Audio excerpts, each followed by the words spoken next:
तर नमस्कार मित्रांनो, घर म्हटलं की आपल्या डोळ्यासमोर उभं राहतं ते प्रेमाचं, मायेचं आणि विश्वासाचं एक छोटूस गोकुळ. पण आजकाल याच गोकुळात वादळाचे वारे अधिक वाहताना दिसतात.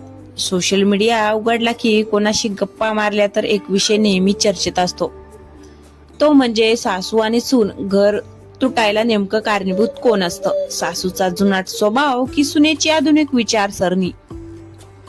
आज आपण विषयाच्या मुळाशी जाणार आहोत, पण कोणत्याही आरोपाशिवाय. एका वेगळ्या दृष्टिकोनातून खरं तर घर तुटण्याचं कारण केवळ सासू किंवा केवळ सून नसते, तर त्या घराचा पाया ज्या संवादावर उभा असतो त्या संवादाचा अभाव हे मुख्य कारण असतं.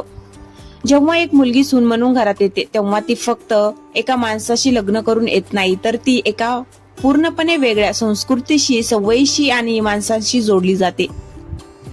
दुसरीकडे एका आईसाठी तिचा मुलगा हा तिच्या आयुष्याचा केंद्रबिंदू असतो आणि अचानक त्या आयुष्यात कोणीतरी दुसरं महत्वाचं स्थान मिळवतं. हे स्वीकारणं त्या सासूसाठी कधी कधी कठीण जातं. हा जो बदल स्वीकारण्याचा काळ असतो तिथेच वादाची पहिली ठिणगी पडते. अनेकांना वाटतं की सासूने मवाळ व्हावं किंवा सुनेने नमते घ्यावे, पण प्रश्न झुकण्याचा नसून एकमेकींना समजून घेण्याचा असतो.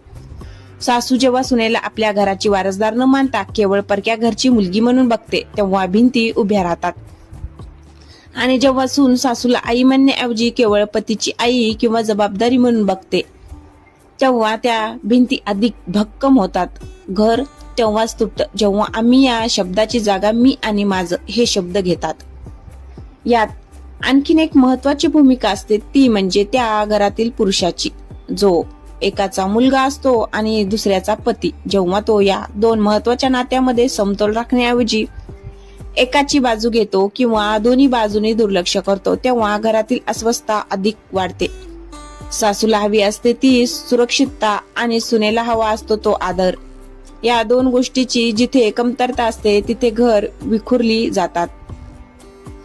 आजच्या धावपळीच्या युगात आपण प्रायव्हसी आणि स्पेस बद्दल खूप बोलतो, पण स्टेटमेंट हा शब्द कुठेतरी मागे पडत चाललेला आहे. सून येते तेव्हा तिला तिच्या माहेरच्या सवयी सोडाव्या लागतात आणि सासूला तिच्या हक्काच्या घरात काही अधिकार सोडावे लागतात. हे सोडणं दोघींनाही जमत नाही. तेव्हा अहंकाराचा विजय होतो आणि नात्याचा पराभव. शेवटी घर तुटायला सासू किंवा सून जबाबदार नसून एकमेकींच्या चुकांकडे बघण्याची आपली दृष्टी जबाबदार असते.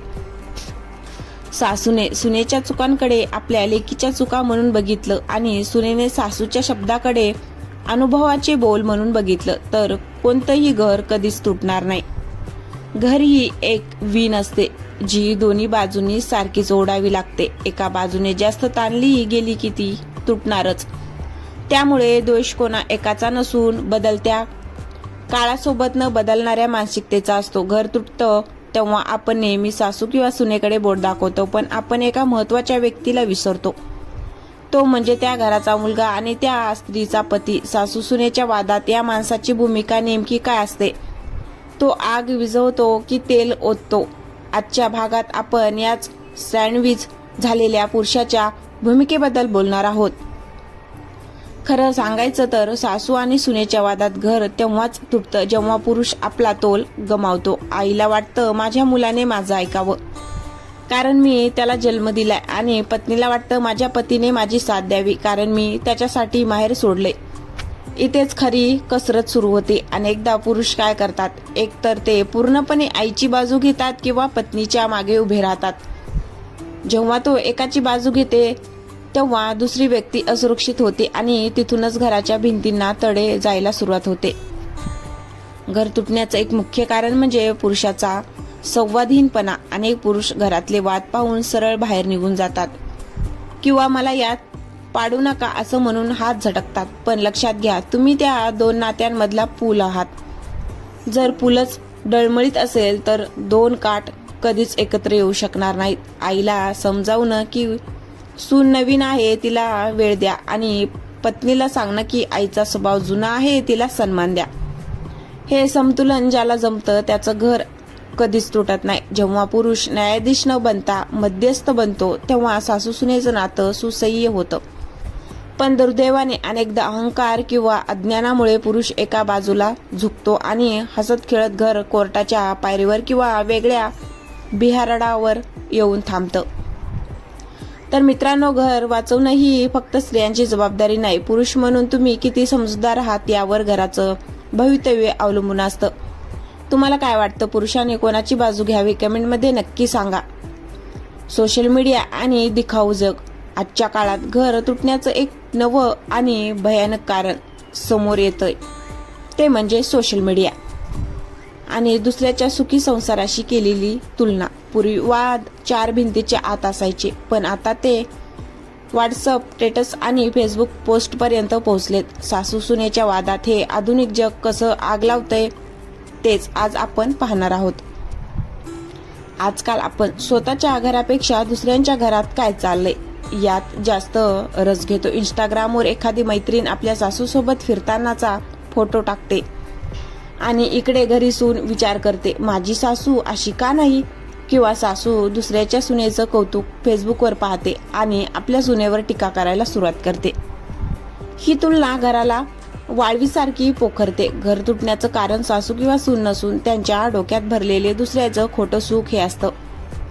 दुसरी गोष्ट म्हणजे सल्ल्याचा भडीमार. युट्यूबवरचे काही व्हिडिओ किंवा मालिका पाहिल्या की वाटतं सासू म्हणजे व्हिलन्स असते किंवा सून म्हणजे घर फोडणारीच असते. आपण वास्तव सोडून या काल्पनिक जगात राहायला लागतो. सून आपल्या मैत्रिणींच्या ग्रुपवर सासूच्या तक्रारी करते, तर सासू आपल्या भजन मंडळीत मैत्रिणीकडे सुनेचा पाडा वाजते. बाहेरचे लोक कधीच घर साधत नाहीत, ते फक्त आग लावतात. जेव्हा घराच्या गोष्टी घराबाहेर जातात तेव्हा त्या घराचा बालेकिल्ला ढासळायला वेळ लागत नाही. गोपनीयता संपली की आधार संपतो आणि आधार संपला की नातं संपतं. आज आपण एका अशा विषयावर बोलणार आहोत जो प्रत्येक उंबरठ्याच्या आत कुठेतरी दबलेला असतो.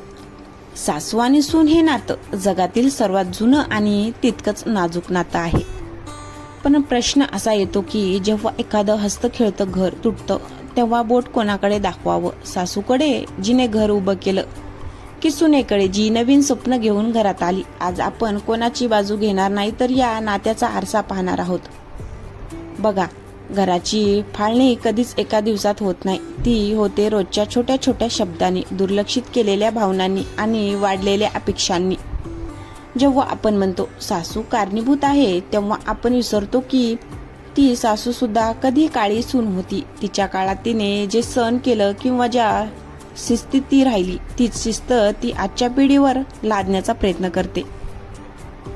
तिला भीती असते तिचं या घरावरचं वर्चस्व कमी होईल की काय, किंवा तिचा मुलगा तिच्यापासून दूर जाईल की काय. ही असुरक्षिततेची भावना कधी कधी टोकाचं रूप घेते आणि वादाला तोड फुटतं. दुसरीकडे जेव्हा आपण म्हणतो सून कारणीभूत आहे, तेव्हा आपण हे विसरतो की ती मुलगी आपलं सगळं विश्व सोडून एका नवीन जगात आली आहे. तिला स्वतःचं स्वातंत्र्य हवं असतं, तिला तिचे निर्णय स्वतः घ्यायचे असतात. पण जेव्हा तिला प्रत्येक पावलावर टोकलं जातं तेव्हा तिला वाटतं की हे घर माझं नाहीच आहे. प्रायव्हसीच्या नावाखाली जेव्हा संवाद थांबतो तेव्हा नात्यातील विण सेल व्हायला लागते.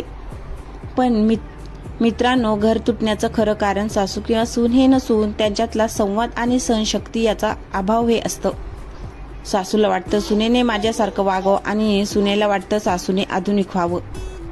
या वागणे आणि अपेक्षेच्या खेळात घर मात्र पोरकं होतं. आजकालच्या जगात आपण सोशल मीडियावर हॅपी फॅमिलीचे फोटो टाकतो, पण प्रत्यक्षात जेवणाच्या टेबलावर एकमेकाशी मनमोकळं बोलत नाही. सर्वात मोठं कारण असतं अहंकार. सासूला वाटतं मी मोठी आहे, मी का झुकू, आणि सुनेला वाटतं मी सुशिक्षित आहे, मी का ऐकू. जेव्हा नात्यात मी मोठा होतो तेव्हा आपण हारतो आणि यात भर पडते ती म्हणजे आजूबाजूच्या लोकांच्या कांगळ्याची. घराबाहेरच्या लोकांचे सल्ले जेव्हा घराच्या आतल्या निर्णयावर प्रभाव पडतात तेव्हा घर कोसळायला वेळ लागत नाही. घर तेव्हाच टिकतं जेव्हा सासू सुनेला परकी न मानता लेक म्हणून स्वीकारते आणि सून सासूला दुसरी आई म्हणून सन्मान देते. चूक कोणाची असो, माफी मागण्यात जो मोठेपणा दाखवतो तोच घराला बांधून ठेवतो. कारण भिंती विटांनी बनतात, पण घर हे माणसांच्या समजूतदाराने बनतं. तर मित्रांनो, तुम्हाला काय वाटतं? घर टिकवण्यासाठी सगळ्यात महत्त्वाची गोष्ट कोणती? कमेंटमध्ये नक्की सांगा. आणि जर हा विचार तुम्हाला पटला असेल तर हा व्हिडिओ शेअर करायला विसरू नका. पुन्हा भेटूया अशाच एका संवेदनशील विषयावर बोलण्यासाठी. तोपर्यंत काळजी घ्या आणि आपली नाती जपून ठेवा. धन्यवाद.